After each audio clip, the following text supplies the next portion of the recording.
జాతీయ జనగణనలో కులగణన చేర్చడం తెలంగాణ ప్రభుత్వ విజయం. మంత్రి పొన్నం ప్రభాకర్. తెలంగాణ ప్రభుత్వం ప్రతిష్టాత్మకంగా తీసుకున్న కులగణన రాష్ట్ర వ్యాప్తంగా అమలు జరిగి చట్టం చేసి 42% రిజర్వేషన్లు పెంచుతూ చట్టం చేసే పంపింది కేంద్ర ప్రభుత్వం. బీసీలకు తెలంగాణలో 42% రిజర్వేషన్లు అమలు చేస్తూ దేశవ్యాప్తంగా కులగణన చేయాలని డిమాండ్ చేశాం. కులగణన చేసి తెలంగాణ దేశానికి దిక్సూచిగా మారింది. ఇప్పుడే కేంద్ర ప్రభుత్వ జనగణన ద్వారా జనాభా లెక్కలో కులగణన చేస్తామని ప్రకటించింది.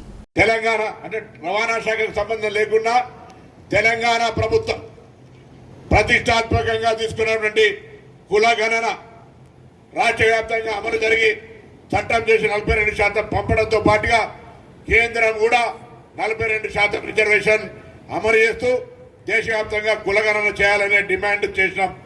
తెలంగాణ ఆదర్శంగా దేశానికి ఉన్నాం.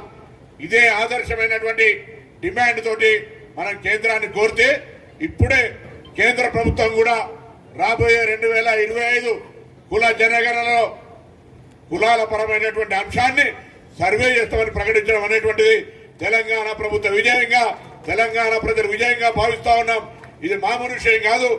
చాలా కాలంగా 1931లో ఆంగ్లేయుల కాలంలో ఈ జాతీయ జనగణన జరిగింది. ఈరోజు మళ్ళీ రాహుల్ గాంధీ గారు భారత్ జోడో యాత్ర సందర్భంగా ఇతరత్ర సందర్భాల్లో చెప్పినటువంటి దానికి అనుగుణంగా రాష్ట్ర ప్రభుత్వం తీసుకున్న నిర్ణయానికి అనుగుణంగా దేశంలో కూడా ఈ జాతీయ జనగణన జరగాలని కేంద్ర ప్రభుత్వం నిర్ణయం తీసుకోవడం పట్ల హర్షం ప్రకటిస్తూ రాష్ట్ర ప్రభుత్వం ఇది ఒక విజయంగా భావిస్తూ గౌరవ ముఖ్యమంత్రి గారు, ఉప ముఖ్యమంత్రి గారు, పార్టీ మిగతా కేబినెట్ మంత్రులు, అందరూ కూడా శాసనసభలో అందరూ కూడా ఈ అంశానికి సహకరించిన వాళ్ళందరూ కూడా ధన్యవాదాలు.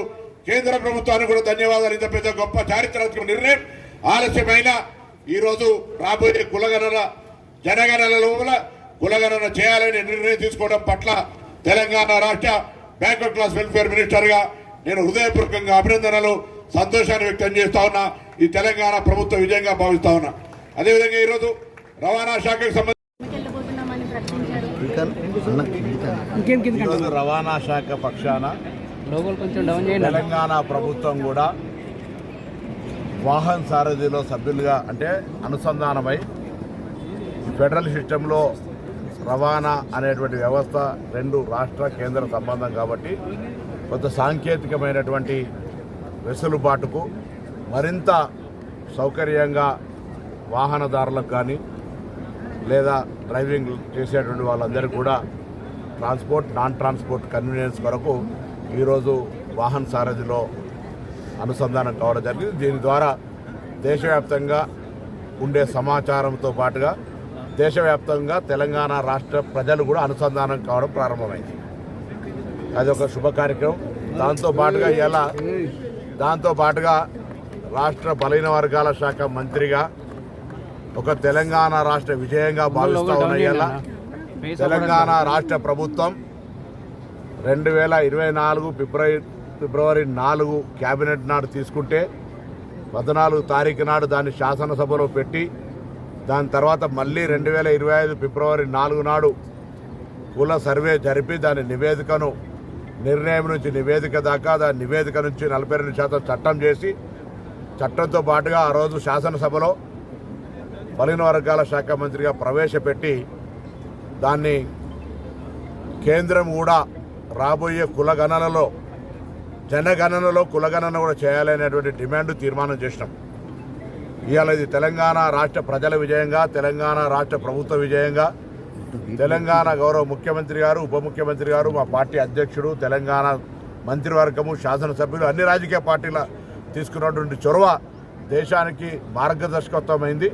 తెలంగాణలో చేపట్టినటువంటి ఈ యొక్క సర్వే దేశవ్యాప్తంగా 2025 జనగణనకు సంబంధించిన అంశంలో కుల సర్వే చేస్తామనేటువంటి నిర్ణయం తీసుకునడం పట్ల నేను చాలా సంతోషం వ్యక్తం చేస్తా ఉన్నాను. కేంద్ర ప్రభుత్వానికి కూడా ధన్యవాదాలు తెలియజేస్తా ఉన్నా. ఎప్పుడో 1931లో అయినటువంటిది ఈరోజు ఎవరెంతో వారికంతా కావాలని మా నాయకుడు రాహుల్ గాంధీ గారు పేర్కొంటున్న ఈ సందర్భంలో ఈ కీలకమైన నిర్ణయం తెలంగాణ విజయంగా, తెలంగాణ ప్రజల ఆకాంక్షలకు అనుగుణంగా దేశం మొత్తం మీద జరుగుతున్నటువంటి ఈ చాలా కీలకమైనటువంటి ఘట్టాన్ని ఈరోజు అక్షయ తృతీయ రోజు తీసుకున్నటువంటి సందర్భంగా నేను చాలా హృదయపూర్వకంగా ఈ నిర్ణయాన్ని స్వాగతిస్తాను. అందులో భాగస్వామిగా ఆ ప్రక్రియ మొత్తంలో సంబంధించిన శాఖ మంత్రిగా ఈ రాష్ట్ర ముఖ్యమంత్రిగా రేవంత్ రెడ్డి గారు, ఉప ముఖ్యమంత్రిగా బట్టి విక్రమార్క గారు, పిసిసి అధ్యక్షుడు మహేష్ కుమార్ గౌడ్ గారు, సబ్ కమిటీ చైర్మన్గా ఉత్తమ్ కుమార్ రెడ్డి గారు, అందరూ కూడా మిగతా క్యాబినెట్ సభ్యులు, శాసనసభ్యులు, అన్ని రాజకీయ పార్టీలు, ప్రతిపక్ష పార్టీలు అందరికీ కూడా నేను ఈ తెలంగాణ దేశానికి ఆదర్శం కావడం పట్ల హర్షం వ్యక్తం చేస్తాను.